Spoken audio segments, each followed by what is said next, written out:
This is A Who All Gonna Be Their podcast, a place where you get to be an exclusive member of our very entertaining group chat.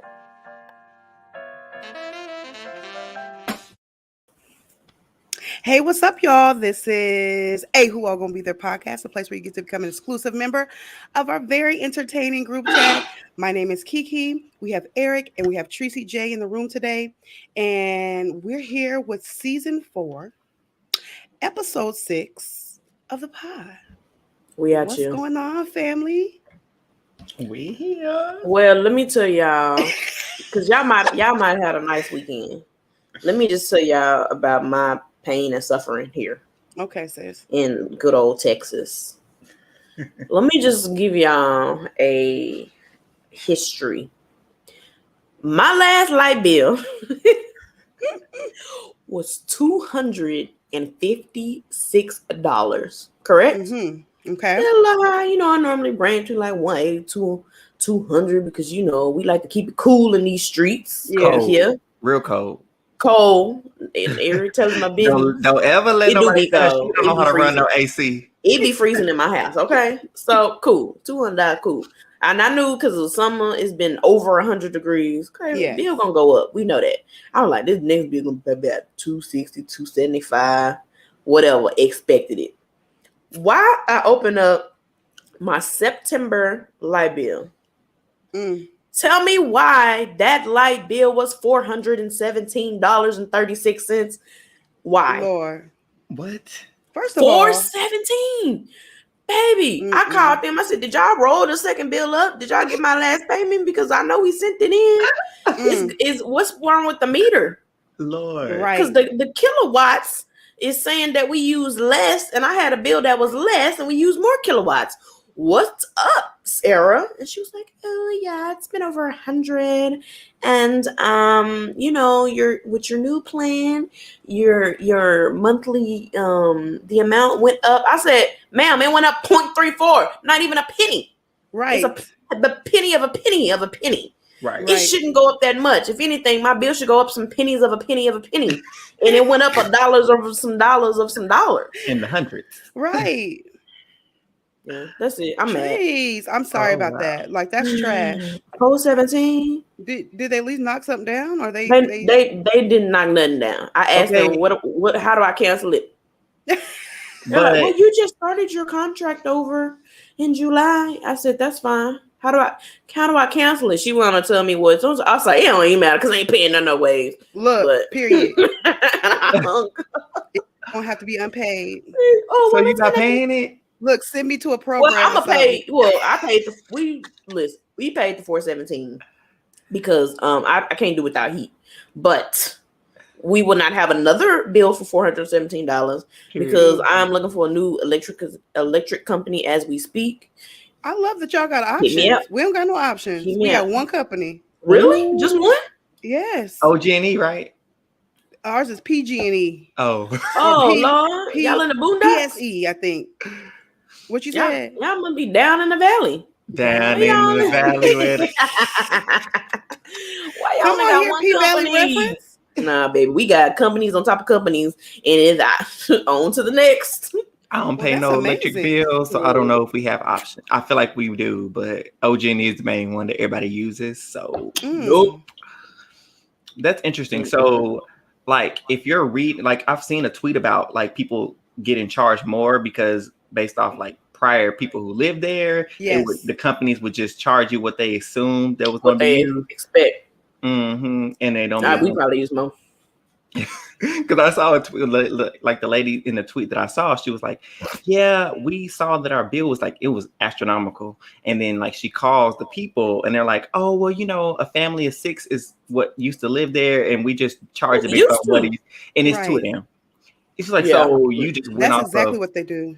I heard they do that in nicer neighborhoods. Like they'll go off of like, oh, well, the history typically in this area, you get charged around this much. Yeah. That's fine. Charge me what I use, sir. Right. No. Yeah. You don't know history on. It could have been a family of 47 in here. You don't know. I'm in Texas, baby. 47 in one house sounds the norm. Let me just say that. So come on. Okay, yeah, I'm mad about it. I'm sorry. How was y'all weekend? It was fine. I was I in. had It was great. No, we did the wedding thing. So my best friend got Hey, married. congratulations to her. Best friend Nene. Didn't nobody stand up, did they? Did they do who? Didn't nobody stand up and say, I object? No, child. Wow, I've never been to a wedding like that. Me neither. Yeah, I'm very excited. I'm very excited about their union. I'm very excited about their love. I actually got to meet him at the wedding or whatever, so it was really good. Oh, that was your first time meeting him? Yes. Well, in person, because we've been in quarantine. Yeah. Oh, girl, I thought there was some 90 Day Fiance. No, like, no. Love at first sight. No, it was really good though. Okay. And the makeup artist, shout out to Trey. Baby, the face was beats. I'm trying to tell you, Trey Kardashian on Instagram and on TikTok. And when I tell you, he had them faces beat. So if you are in the Tacoma, Seattle area and you need a makeup artist, Trey is where it's at. All right, Trey. Yes. I ain't mad at it. I also had some nuptials to attend to. My cousin Kendall and Kelsey, their union was weekend, and it was so amazing to celebrate them, young love. So that's like my first cousin to get married. My first cousin. Yeah, I know that one. That's have you heard that song? You know love.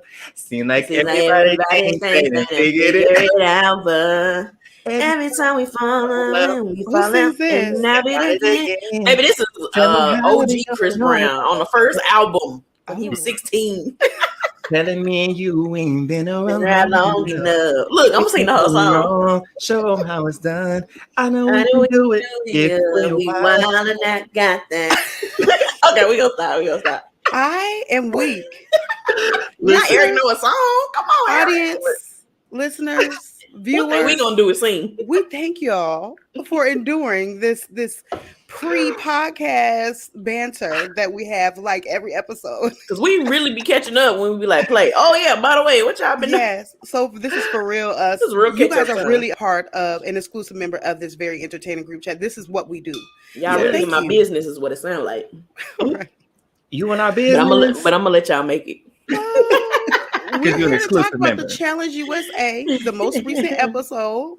And I'm actually going to go ahead and pass the mic directly to you, Eric, to talk us through this episode. Pass the mic. Commentary. I got a couple thoughts this week. Okay. Well, this episode, was quite interesting. With the fallout, y'all, from last week's episode with Tyson throwing in Sarah and Leo against Azah and Cinco. And obviously Leo and Sarah won, so they came back. And there was hell breaking loose in that house. And so it jumps right into the episode with Tyson. Basically, he didn't call the house meeting. He didn't call everybody to the prayer circle and let them know basically like, listen, I ain't giving nobody permission. Prayer circle. It was gather around, because I gotta tell y'all something. And he was like, I'm not giving y'all permission to put me in, but if you feel like that's the best thing for your game, go ahead and do it. It is what it is. There's no sense of walking on eggshells, pretty much. And pretty much that's all I got to say about it. Be mad if you want to. This is the game to me. If you want to be hurt over a game, that's you're a clown. If you want to be hurt over a game, and basically take your best shot. And if you hit it, miss, I'm gone. So be it. If you don't, I'm coming back, and it is what it is. So Tyson's pretty chill about all this. I don't know how he does what he does, but Tyson just does not care. And so that's how we kind of started this episode off with. And then we got Cachet. Y'all know it's always I'm heavy labored breathing when I'm talking about Cachet. Every time too. I'm like, you really don't like Cachet like that. But this time I had to give her props because Cachet went to work this episode and she grabbed Sarah like this was the last supper and she put her down. She was like, I just want you to know I did not want to put you in. Oh, Tyson, Lord. Doing the most. Tyson was just basically Come on, like, theatrics. gotta put her in there, and I had nothing to do with it. I did not want you. I did not want to see you in there. I didn't think it was fair. I didn't think it was right, but I didn't have any control. And I mean, Sarah ate it hook, line, sinker. She was like, I know it wasn't you. I know it was all. Listen, because she didn't get no smoke from it. Whole time it was Cachet's idea to do it. Yep, was. And I said, you know what? Cachet just lied her behind. She did successfully. Successfully. I don't mad at it. But that goes to show how much when you hate somebody, how blinders. You can hate somebody, you are so blinded by that person. That person can have been the innocent party, whatever it is, but your hatred is overriding all of that, and you set up here and believed every lie that was just told to your face. Oh, so I was like, you know what? I'm gonna give her props.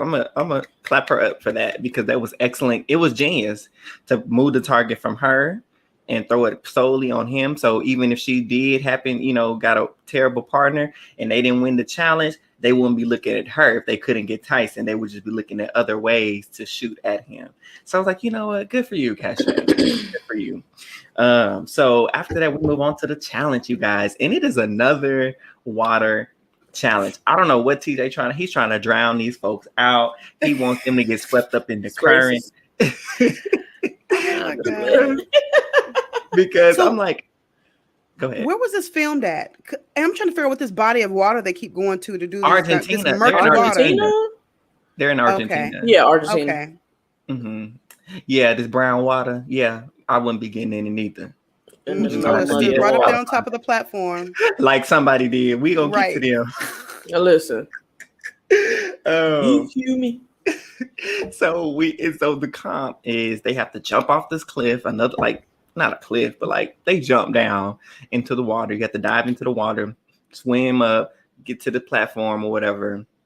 And once you're on the platform, is heights involved too. So they have to get from one, grab this rope, Tarzan over to the other side of the rope to the other platform and get into this container, whatever, get the clues, these math equations, get the clues to the equation, come back, get to their board, do all the math on the little marker, and then lock the answer in. And boom, the team who does it the fastest wins. So we get Tyson. I mean, you got a couple teams that go first or whatever. And then Tyson's team go, him and Kyra, they're partners. Or Kira. I don't know how to say that woman name. Kyra. It's they Kira. Go. Kira. Okay, thank you. So they go. But Kira has been sick. So like she been throwing up all night. She walking, she pacing, can't keep no food down. And so she's just like, I'm not feeling good. I don't know what I'm gonna do. I can't really do this challenge. And Tyson's just like, out of all the people I can have, I got the one that's sick. Like, so he's not too happy about it. But so they get up there and she tries to rope herself over there, but she don't make it. And she falls into the water. And Tyson's in the DR. I don't understand. This wasn't no difficult jump. It's a straightaway. There was no angle that you have to do. It was just a straight jump, grab, and get to the other platform. But Kyra's in the water. And TJ's like, we need you to get up. Tyson's like, come on, get up. And she's like, I can't do it. I can't do it. And TJ's like, y'all disqualified. And so they like, everybody's like, oh, Tyson's disqualified. Like, we're gonna get him. This is his baby, karma. you know he was hurt. Oh yeah, because he would did the whole comp by himself if he could. Oh yeah, he wanted to, and he basically said he would have. Because this is what he said, and I quote: he said, "Oh, this comp has water, it has climbing on things, it has smarts, and I'm the best at all those." So, come on, cocky. He's like, so I could have done this comp by myself, but he could not. According to the rules, so he was disqualified, and everybody's like cheering secretly. They smiling in their minds. You could tell somebody's smiling in their head, but not trying to smile because they're like, "Yes, this is his karma. We're gonna get him out. He's finished." And so everybody else, the teams are going. They getting their numbers. So one team that stuck out was Leo. Well, him specifically. So it reminded me of last week's episode when, he was partnering with Sarah and he was struggling with the swimming. He wanted to climb down the little rope thing instead of jumping. And this time you didn't have a choice but to jump. And so he brought it out that he was traumatized when he was younger with getting thrown into a body of water. Or I believe he almost drowned. Leo, he almost drowned when he was younger. And so that is where his fear of water comes from. And so I was like, oh, okay. That's usually where it starts. Why we almost always drown? Why is always brown people that be my daddy used to do that all the time. Now, I ain't gonna say I almost drowned traumatized, but that's probably why I can't swim to this day. I'm 33 years old and can't swim. I sure got thrown into a pool and almost drowned. Had to pull it out.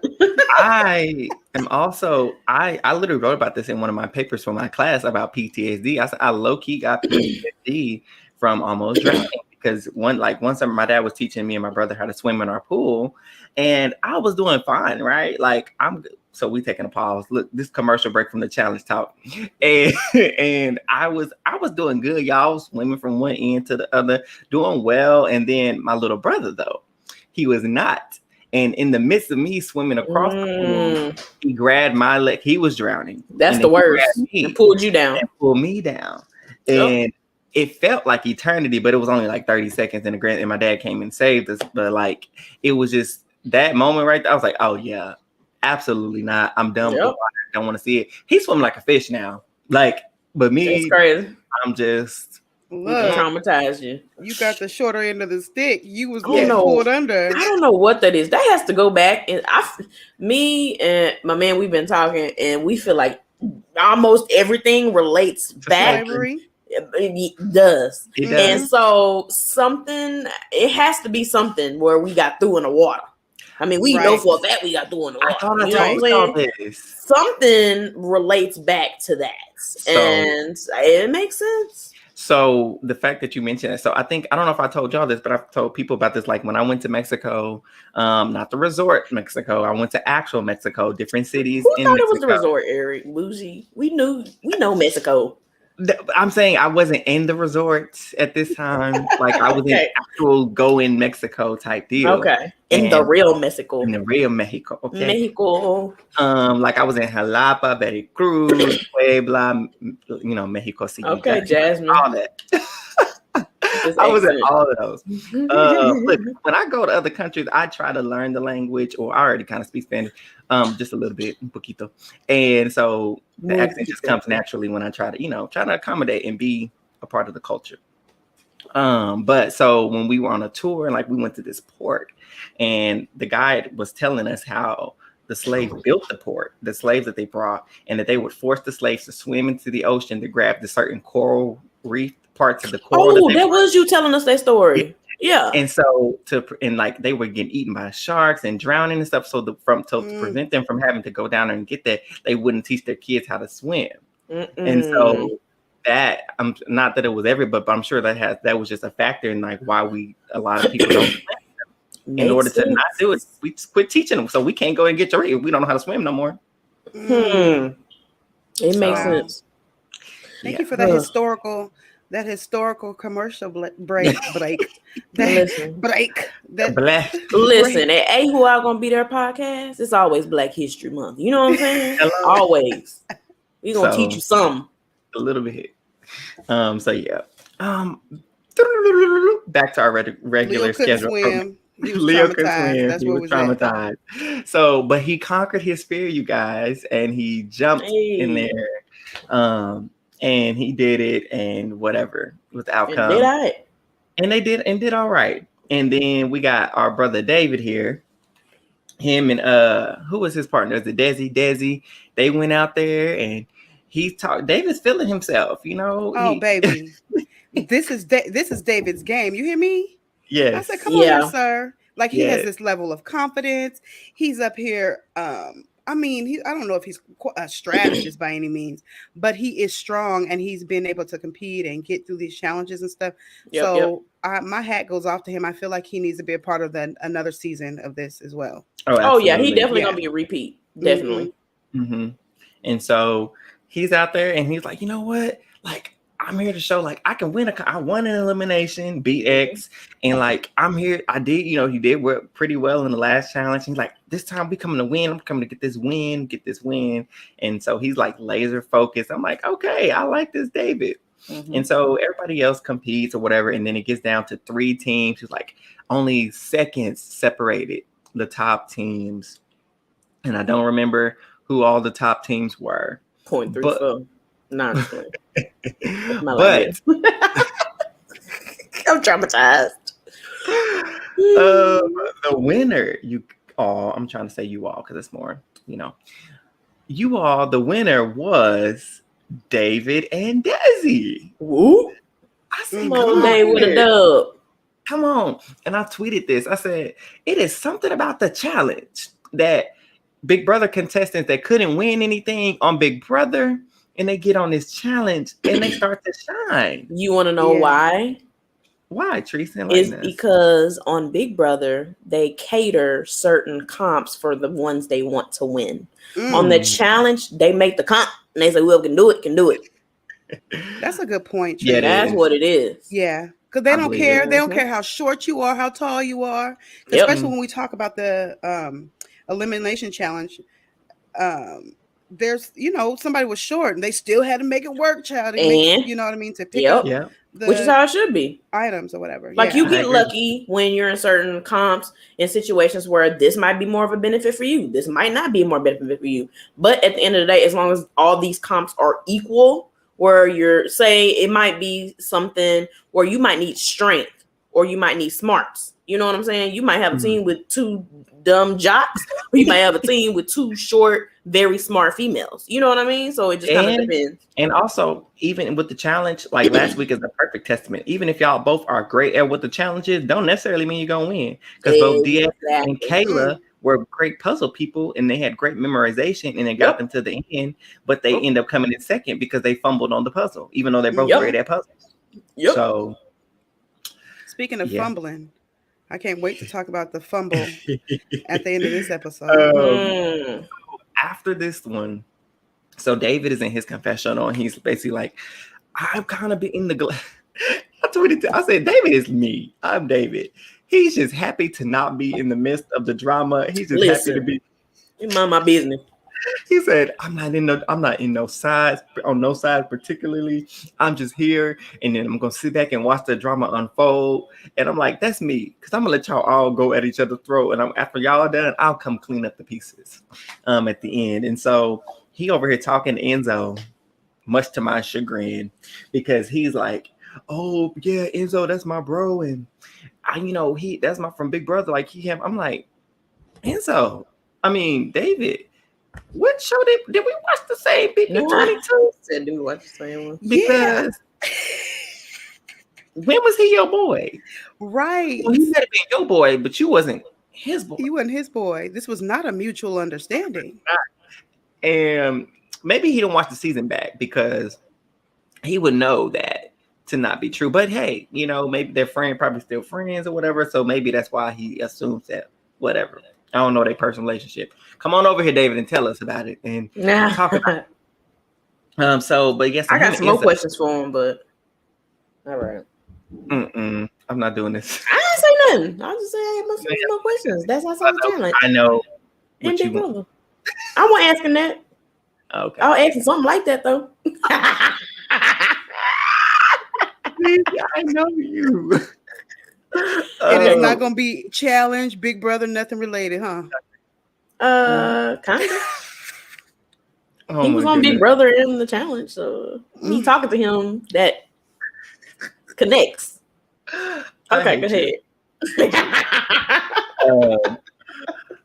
So let me back up real quick, because in the challenge, I have to mention this because we need to know who's available for elimination. I forgot to mention. So Enzo and Justine were partners, and they both got up there, and Enzo would not jump. He did not jump, you guys. His at his big age, he's up there. He decided that I can't do it, yo. I can't do it. I'm not doing it. Didn't even attempt. So him and Justine got disqualified. And since there was 2 teams disqualified, the reason that TJ threw them into elimination is because he said at least Tyson and them attempted to jump. Oh. And one thing TJ don't like is somebody that quits or gives up. He do not like that. Right.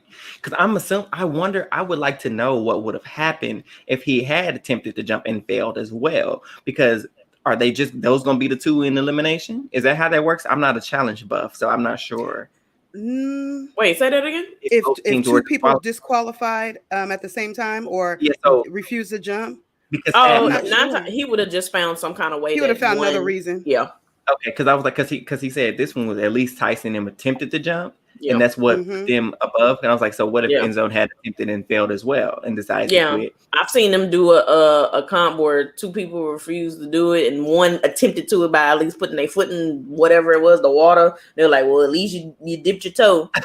So on and so forth. Yeah, because they're not going to mess up the entire integrity of the game. Yeah, yeah, and that would be a lot to change a comp to make 3 people to be involved. So 3 different. But that's why I was like, maybe would they just make them 2 be in elimination? Like both y'all disqualify, both of y'all get an elimination.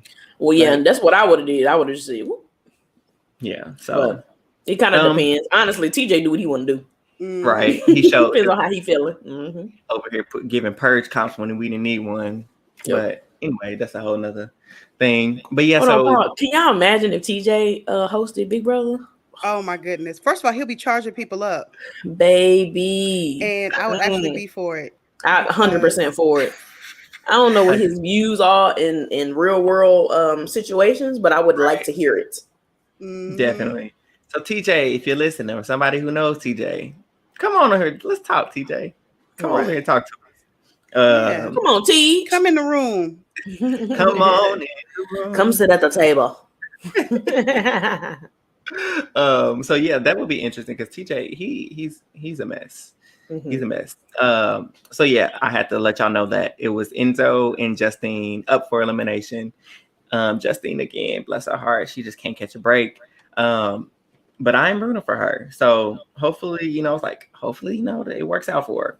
And so, we got people coming up to David and Desi trying to figure out what's going to happen. What's the move going to be? Nobody is sure where their head is at because, again, he doesn't have any allegiance.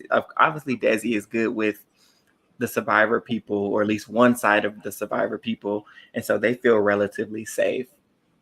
But then like, okay, David is Big Brother, so Big Brother isn't getting touched. So Survivor duos like Ben and Sarah, which again, we know the algorithm ain't real because how after they she gets thrown in elimination, her and Ben become partners. That was not by happenstance. So they're worried. They're like, ooh, we could get thrown in. They're hoping that Tyson gets thrown in anyway because Kira's sick. But we found out that Shannon was hurt and not doing too well as well. And she was Derek X's partner. And I don't really remember all of the logistics and the conversations that were being had. But at the end of the day, he decided, David and Desi decided to throw Derek X and Shannon. Well. And let me talk about this. Alyssa had the nerve, the audacity, the unmitigated gall to say, David, what is wrong with you? Why would you throw somebody who had your back 100% into elimination and blindside them? And I had to look to my left. Oh, this is my left. Alyssa. And then I had to look to my right. And I said, the pot is calling the kettle black. Because 2 weeks ago, Tracy, what did she do?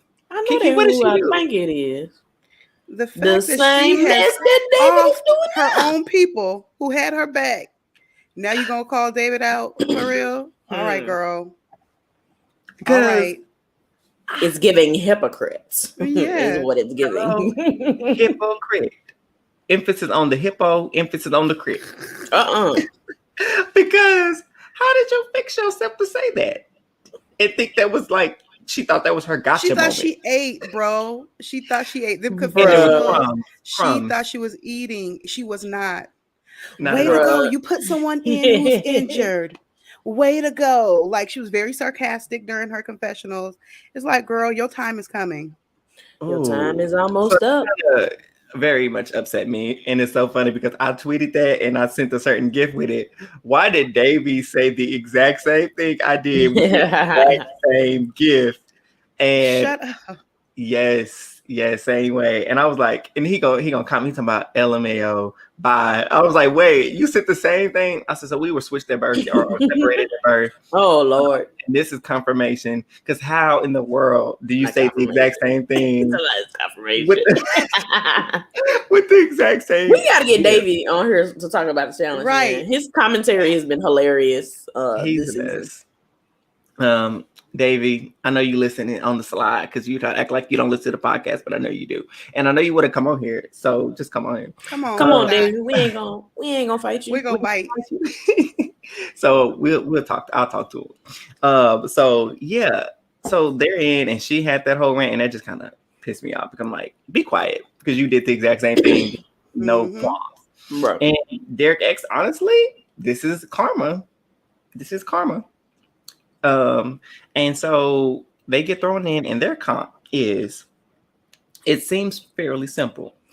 They're tired. They each have a section of tires, like 60 tires, right? And their goal is to move their tires from one platform off this. They have to pick the tires up, take them off a pole, and set them on their own platform across the way. And the first person to stack all 60 tires is the winner. And so here's where TJ a mess. He's like, all right, get ready, on your mark. So everybody waiting, and then he like, you ready, set, and Derek X like takes off, thinking like he's like, where you going? He's like, you think it's gonna be this easy? Like, no, bro. Y'all come on over here. I got something else to tell you. So, in addition, before they could remove the tires, he said this is going to do the spelling. It's basically a spelling bee. Mm-hmm. And the goal is to spell the words I give you backwards. And the person, if you get it right, then you get 5 tires taken off of your set. And if the other team gets it wrong, then they don't get to take any tires off. So the goal is to get them right so you can get some tires taken off. Mm-hmm. And so he got a word. What's the name? Got a word. They spell it shovel. His word was shovel. He got it right. And then another word they had, I forgot what the next word was, but then he got to Justine. Her word was cynical. And she got it all, basically almost right up until the C. She said S. He's like, Justine, that's incorrect. You almost got it right. It was a C and not an S. And so obviously he gave it over to Shannon and she spelled the word right. So they got five tires taken off. So 60 tires for Justine and Enzo, 55 for what's his name? Derek X and Shannon. And now TJ gets him like, all right, get ready, set, go. So they moving tires. They picking them up. They heavy too, them big old. They ain't no little baby bike tire. These are like monster truck looking tires, and they stacking them, and it's pretty. They seem pretty even, and everybody's like, "Oh, well, Derek X got that 5 tire advantage, so they're good. They gonna win." Thought they had it in the bag, Chad. Thought it was sold up and written in the sheets that they had won, but something about Justine, I just love her. Not only did she look flawless while doing this, and didn't look like she broke a sweat. She was determined to not give up. She was determined to push through no matter what. And her and Enzo, thankfully, had a brain to stack their tires evenly. Mm-hmm. And the way they not up and down. Not, first of all, how you go? The issue was I think the issue with DX and them guys was that, first of all, the tires that were on a pole. So they're taking them off of the pole or whatever, right? Mm-hmm. So DX and them guys were very literal, where they went and stacked tires the exact same way they were stacked on the pole. Mind you, the pole is keeping the tire from flopping over. Absolutely. Enzo was like, look, we're going to go ahead. We're going to stack these a certain way because what did he say his job was? He was like something about as an insurance adjuster for cars. I've seen a lot of tires and whatever he was talking about. Yes. But whatever it was, he was like, yep, we're going to stack this thing a certain way. And that right there to me was their saving grace. Yes, because when it came, and everybody's like, why are they stacking those tires? They were like, them tires about to fall. They're going to fall down. And sure enough, some of them tires did fall down on the ground. So even when they were getting close to winning, they'd have to pick those tires up and then find a way to restack them on that platform. But by the time they could get there, Justine and Enzo slapped that last tire down on. TJ called the challenge, and Justine wins again. That's her second elimination, third overall win in the game. And Enzo's first, and they're like, let's go. They hype, they good. So I'm happy for her because again, Yes, I'm me a too. huge Justine fan. And the girls she came to play. She's saying like, I might have been on Love Island, but I'm not here to go home. And so that's right. Kudos to her and Enzo for taking out Derek X and Shannon. You know what blew me? What? DX in his little confessional after the loss. What he said? He was like, he was disappointed that he left. And, I came here and accomplished what I came here to accomplish. My thing, I want to ask him so bad. Like, what was that, sir? What did you come here to accomplish? Don't be throwing subliminals like you. So what did you come here to accomplish and get all the black people out that right? That's what I'm saying. him it just came across Big Brother? real weird. Yes, it's almost like let me come over here to go against all of the people who I felt betrayed me in Big Brother. Like, did you even come here to win? Look, I'm not even mad at it. To be very real, I'm not mad at it. But say it with your chest. Look, you know what I'm saying? If that was your goal to come to the challenge was not to win. Your goal was to take out every member of the cookout because you felt slighted because they did something crazy and outplayed you. That's what happened. And you should have played better, DX. You should have played better. And I had this conversation with people on Twitter about like people like once again you played yourself, like because the reason why you didn't listen and win Big Brother is not because you guys the wool was pulled over your eyes necessarily, is because one, y'all didn't pay attention and y'all didn't know how to look ahead. Y'all played the game that was in front of y'all and not the game that was ahead of y'all, and that is what cost y'all, and it simultaneously cost you this game here. So because y'all wanted to play what was in front of y'all. Oh, we got the chance to get the cookout these members out, get our revenge, and blah blah blah blah blah. Like, yeah, y'all were betrayed. That's understandable. But revenge, Azza said something about it before. Tiffany has talked about it. Hannah, everybody's talked about it, and it's like revenge is the wrong word. Like, yeah, you were betrayed and you heard about it, but revenge implies that something wrong was necessarily done to you, and there was nothing wrong done to you, and for the cause to be, for the. And how do you want revenge on players who literally taught you how to play the game of Big Brother? During the whole first half of the show, say it again. Tiffany and them guys was teaching you how to play. You didn't even know how veto worked. You didn't know how the different elements of the game work. But you want revenge? Come on, sir. And didn't use his little bucks. What was the little dollars? His little dining dollars. The BB bucks. The dining dollars. That's what we had in college. But he didn't use his bucks. Who knows what would happen if he actually utilized that? How far it would have took him in the game. He would have won the Big Brother gave you a vice and you didn't use it. So your ass went home. Yes. And you mad at them. Should have been mad at yourself, sir. They would have let him win. Because he would have paid them little BB bucks and got that little power because he would have won. They would have made sure. Of course. They would have made sure he would have won. That was for him too. They put that in there for DX. Yep. That twist was for DX. Absolutely. Absolutely. Just like Claire fumbled it. So y'all match made in Big Brother failure. Not Big Brother failure. Because like, granted, I'm glad Claire was so misted by Tiffany that she felt that keep her noms the same. But Claire was talking all this big junk, talking about how she wanted the men on the block, Kylie and Xavier. She had the perfect opportunity to do that. Tiffany didn't go put a gun to her head. Tiffany didn't put a knife to her throat and say, you better leave my noms the same if you become the secret HOH. Claire decided to keep those noms the same herself.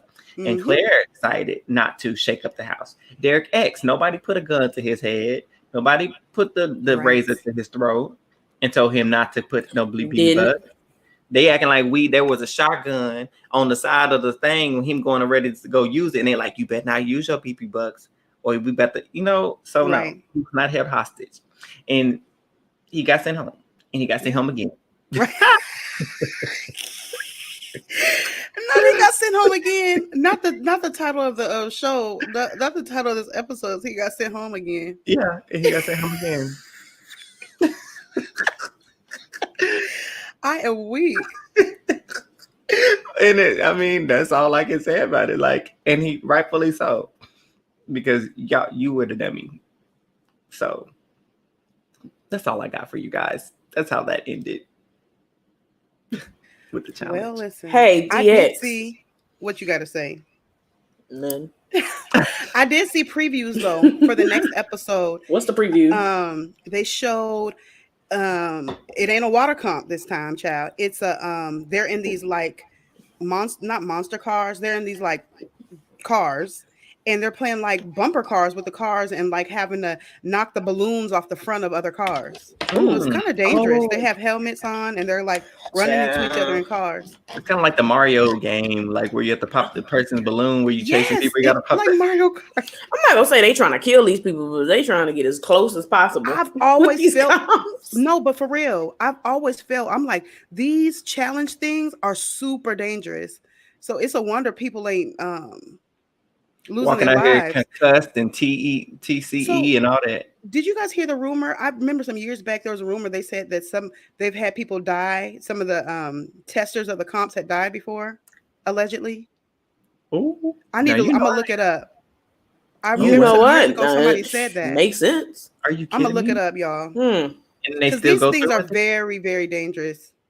Oh yeah, very much. Yeah. Baby, I know these contracts they sign and the Oh. insurance they have is through the roof. Oh, absolutely. Got to be. And they over in another country at that. Yeah. So, Yeah. wow. Listeners, viewers, audience, family, and friends. We have come to the conclusion of episode 6 of season 4 of Who All Gonna Be Their podcast, a place where you've now become an exclusive member of our very entertaining group chat, and we will see you next week. But until then, bye. Bye, guys. Bye. Holla.